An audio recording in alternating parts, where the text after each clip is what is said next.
Story 1. Yes, we would have a conversation about why they initially felt that way and how to move forward. If they continued to doubt me afterward, it would probably be best for us not to be together. Story 2. If they suddenly have doubts and want to see my phone, I will want to see theirs. They are likely projecting their own behavior onto me. They can have my phone if I can have theirs. Story 3. My husband and I have always had access to each other's passcodes. If I found him going through my phone, I would think it was strange, but I would be more interested in understanding why he was having doubts or overthinking. Story 4. My work requires a security clearance. I would lose my job for allowing him to look at my phone and forfeit any opportunity for related work. Story 5. I would, as long as we had trust. As someone who is actively working to feel more secure in relationships of all types, I can understand the comfort that trust brings. My partner would never find anything that would upset them, and if they did, we could have a conversation about it. If a partner randomly blows up and starts insulting you or accusing you of doing something wrong, that can be hard to navigate. If your partner does not trust you, there are underlying issues. If your partner likes to look through your phone for comfort or to feel secure, that is perfectly okay. We can even look through it together. If your partner is throwing accusations at you, I would still let them see my phone, but I would also realize that we need to work on our relationship and potentially seek professional help to assist us. Story 6. I understand that dealing with genuine clinical delusions can make it difficult to be certain of your own reality. I can become paranoid about my partners. I never ask to go through their phones because that feels invasive, but I would understand if someone felt the need to do so for a sense of security. Afterward, I would have a long discussion with them to understand why they felt that way and if there was anything I could do to help. Story 7. Of course, I would let her look. I know how to conceal my activities, and she is not knowledgeable enough to know where to search. Story 8. I wouldn't care if it was something that rarely happened. I would be more curious as to why they were having doubts and try to help resolve it. If it kept happening, then I wouldn't be okay with it. There is a big difference to me between one day someone feeling down and just wanting reassurance, and that not happening for a year or more versus someone being paranoid one day, but it happens once a month. It is definitely not ideal, but I do not mind, especially if it involves a spouse. Actually, I guess that is an important point. Anything less than a spouse or near spouse does not matter to me. This might also be because I dislike texting or calling people, so there is nothing ever on my phone anyway. Story 9. My partner and I use each other's phones frequently, and it is really a non-issue. Our perspective is that if we can share a home, a bed, our lives, and our children, what is the problem with using one another's phone for something? If there are doubts, I simply say, here is my phone.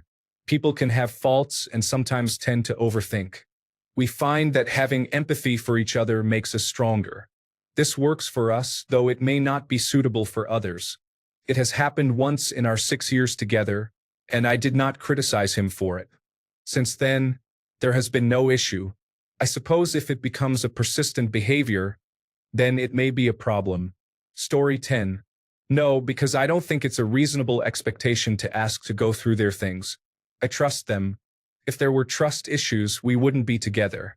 Story 11. Wife, I don't care and have nothing to hide. Sometimes people experience bouts of insecurity. You can either accept it or make it worse by getting offended. Story 12. Yes, I am completely comfortable sharing my passwords and I tell them to check anytime. I am not worried about it, but I expect the same in return. Story 13. Yes, they can look through my phone.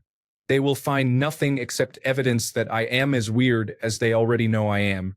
When they give the phone back, I will be dumped because accusations or suspicion of cheating signal that the accuser is cheating. Story 14. Yes, because I have nothing to hide. She knows I mostly have Splatoon on there.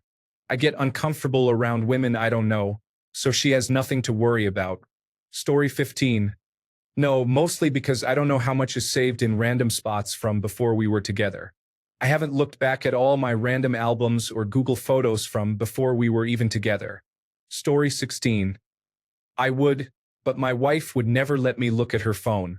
Then she finally admitted to me that she cheated, and I was devastated. I'm still working on rebuilding trust because this just happened recently. I would have normally kicked her out, but we have too much on the line to get divorced. Life has just gotten easier, and I don't want to jeopardize that. Plus, we watch our granddaughter almost every day, and I don't want to give that up either because I would hardly ever see her if we got a divorce. So I forgave her. I imagine it will get easier with time. Story 17. I could not care less. I either wouldn't have a password at all or they would know it. I have always been unusual about privacy. I really have no need for it, especially in a relationship. While I would enjoy if this were reciprocated, I would not expect or demand it. I understand I am the unusual one. That said, my ex did abuse my respect for their privacy by using it to be unfaithful to me. I believe that if someone is being unfaithful, you won't have to go looking for it. The evidence will eventually appear right in front of you. And if it doesn't, ignorance is bliss. Story 18. If it helps ease their mind, it is no big deal to me. While I won't do it in reverse, I hope that if I spiral and need to check, they would be willing to do the same. Story 19. If my husband doesn't have his phone and wants to use mine to call someone or look something up, I give it to him with no problem. If he wants to see photos I took so he can send some to himself, I would give my phone to him so he can find the photo. If I'm driving and someone texts me, I often hand him my phone to read the text or respond for me. However, if he wants me to give it to him so he can go through my texts and call logs because he doesn't trust me or is having self-doubt about me or our marriage, that would be offensive to me. I give him no reason to doubt me, and I'd rather we talk through the root of the issue than simply address it by having him monitor my phone. Story 20. My hypothetical significant other shouldn't have a reason to want to check my phone. I chose to be with her and I am probably very lucky to be with her. Story 21. I have nothing to hide from her, and she has anxiety. She is on medication and attends therapy for it, so I assume her reason for wanting to look would stem from her anxiety, not necessarily any genuine distrust of me. Of course, we would have a conversation afterward to ensure everything is good and address any issues either of us might have. Story 22. My husband and I have no doubts because we regularly use each other's phones and know each other's pins. Neither of us has anything to hide. If you are not allowed access to your long-term partner's phone, that is a red flag. Story 23. Yeah, because she isn't going to find anything on there but my Reddit account and all the things I rant about here. I rant about with her too. I'm not going to spare her my nonsense. She signed up for it just like I did when we took our vows. I know that sounds like a messed up way to describe a marriage, but we're both a little off in the head, so we're made for each other in that regard, and we've been together for ages now. Like that scene in Interstellar on the tidal wave planet. The request would amuse me more than anything because there is literally no time in my life that she doesn't know where I am. Unless I'm at work, which is really busy 100% of the time and I don't even get breaks, let alone enough time to get into anything. I don't go anywhere or do anything else because I'm exhausted after work. When would I be stepping out? I'm either at work or at home, and if I'm at home, there's a good chance I'm asleep. The only way I'd possibly be cheating would be of the virtual variety, and what's the point of that? If I want to mess around, I'll take care of it myself, and my wife would never ask me that anyway because she knows I'd answer and then I'd ask her the same question, which she wouldn't want to answer either. And I guess that's the thing with me too. I wouldn't ask for my wife's phone either because the idea of her cheating is so ludicrous that it's ridiculous to even think about.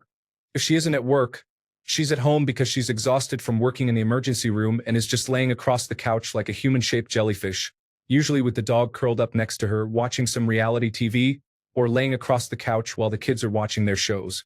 We're both too tired for all that. Anyway, I guess I'm not quite the right demographic for the expected responses to this question, but I just felt like I'd share. I totally get the trust thing. I guess when you've been with someone long enough, you know them so well that you can tell how their day is going just by the way they stand next to the sink and can read their mind by their expressions. At a certain point, it's so inconsequential that it would make you laugh more than anything. Story 24. It is over already. On one hand, they are the one. On the other hand, I appreciate them for accepting me for how much I post. Story 25. She would be annoyed that I don't have anyone on my Instagram or that I have no adult content on my phone. No, I am content with one woman and don't need anything else. except maybe Pop-Tarts. Story 26. Yes, I am an elderly man. There is nothing my wife wouldn't already know about. This is a question for teenagers. Story 27. When I text a friend, I expect that they will not share it with anyone else. I would feel upset if I violated that mutual trust of privacy. I am also unsettled from my dad using my phone to search for something and encountering inappropriate content. Story 28. We have the same code. I don't snoop through his, and I don't think he looks through mine either. However, I wouldn't care if he did because there's nothing on it that would bother him. We have been married for a long time, and things are good between us. But if he started acting strangely and secretively, I would probably want to look. Story 29. Not unless I really had to, and then I would question why they have doubts in the first place because I am hardly ever on my phone around other people. Story 30. We have had each other's passwords as long as we have had smartphones. This is not for lack of trust, but rather because there is nothing we would not share with each other. We are not that interesting, apparently. Also, we are reaching a point where I want to ensure she can access the bank and bill information on my phone, just in case. Story 31. He knows my passwords, and I never hide my phone. I hand it over for him to use freely when we're together, and I wouldn't mind if he looked through it. However, if he were overthinking, I would like to have a conversation about that. It would not change whether I allow access to my phone, but I would want to figure out how to help him. I am honestly more of an overthinker than he is, so I would base my actions on what I think would be helpful for me and hope it might help him as well. Story 32. If someone wants to go through your phone, trust is already broken. Save yourself the time and leave. Story 33. Half the time we can only afford to keep one phone working, so for over half the 3 years together we've shared a phone. I do have trust issues. We've discussed them extensively and have addressed a lot of my trauma. We are both in therapy and see a psychiatrist. Ironically, he has a history of his exes always going through his phone, and I have a history of never feeling like I needed to. I learned after 6 years that I should have been more cautious in the first 4 months. However, whenever I've had doubts, I've realized they weren't caused by him but rather by my mind trying to connect unrelated thoughts. Healing from trauma takes time, and not wanting to be with someone who needs to go through that process is completely valid. However, it is not a valid reason to judge them.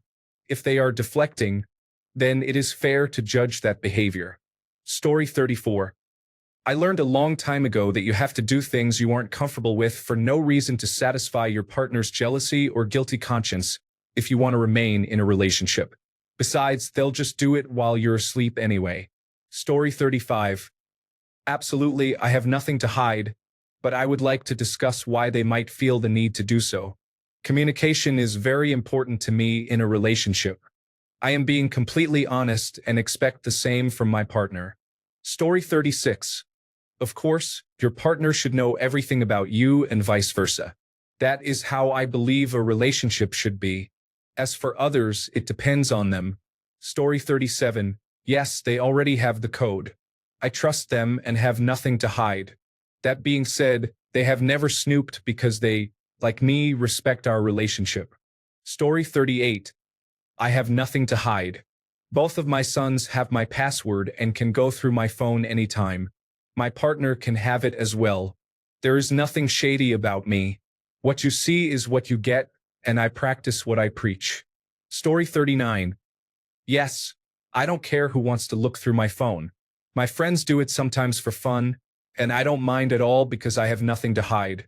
Therefore, I wouldn't care if my partner wants to. Story 40. I would not be with a significant other if they did not trust me, as this would make me question their trustworthiness. Story 41. It depends on the reasoning. If the line, if you aren't cheating, then you have nothing to hide comes up, then that's the end of the relationship.